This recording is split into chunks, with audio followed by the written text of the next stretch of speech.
Assalamualaikum warahmatullahi wabarakatuh. Kali ini saya akan membahas mengenai teori humanistik. Sebelum itu, izinkan saya untuk perkenalan diri. Nama saya Nadia Marutatillah dari Prodi S1 PGSD, Universitas Nahdlatul Ulama, Surabaya. Pada kesempatan kali ini, ada 4 poin utama yang saya bahas dalam teori humanistik ini.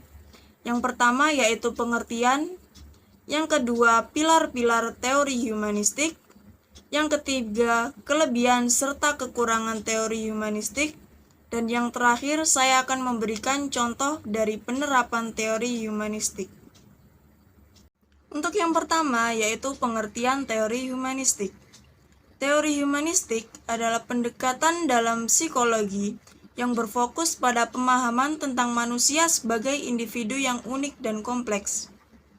Teori ini mengatakan bahwa setiap orang memiliki potensi dan kemampuan untuk tumbuh dan berkembang secara penuh. Menurut teori ini, kita semua memiliki kebutuhan dan dorongan untuk menjadi diri sendiri yang sejati dan mencapai hal-hal yang penting bagi diri kita sendiri. Teori humanistik juga menganggap pentingnya pengalaman dari diri kita sendiri dan kebebasan dalam membuat pilihan dalam hidup. Dalam teori humanistik, penting bagi seseorang untuk diterima dan dipahami secara penuh. Pendekatan ini menghargai keunikan dan keberagaman setiap individu. Teori ini juga menekankan pada pentingnya pertumbuhan pribadi dan pencapaian tujuan yang berarti dalam hidup kita. Selanjutnya yaitu pilar-pilar teori humanistik.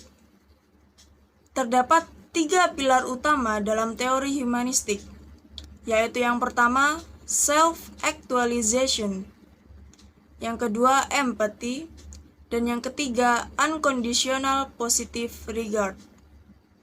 Untuk yang pertama yakni self-actualization merujuk pada kemampuan seseorang untuk mencapai potensi maksimalnya. Yang kedua, empathy, yaitu kemampuan untuk memahami dan merasakan perasaan orang lain.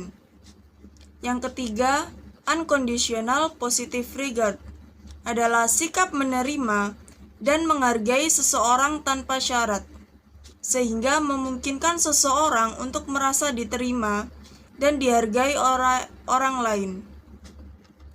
Ketiga pilar ini saling terkait dan menjadi dasar dalam pembentukan konsep diri dan hubungan interpersonal yang sehat. Untuk selanjutnya yaitu kelebihan serta kekurangan dari teori humanistik. Kelebihan dari teori ini adalah fokus pada keunikan individu dan pengalaman yang subjektif, sehingga dapat membantu seseorang untuk mencapai kesadaran diri dan memahami arti hidupnya. Pendekatan ini juga menekankan pada pentingnya hubungan interpersonal yang positif dan saling menghargai.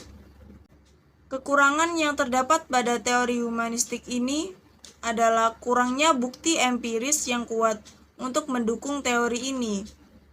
Selain itu, pendekatan ini juga cenderung kurang efektif dalam mengatasi masalah psikologis yang lebih kompleks, seperti gangguan mental. Saya akan memberikan satu contoh penerapan teori humanistik ini. Misalkan, ada seorang anak SD yang sering sekali merasa tidak percaya diri dan cemas saat harus berbicara di depan kelas.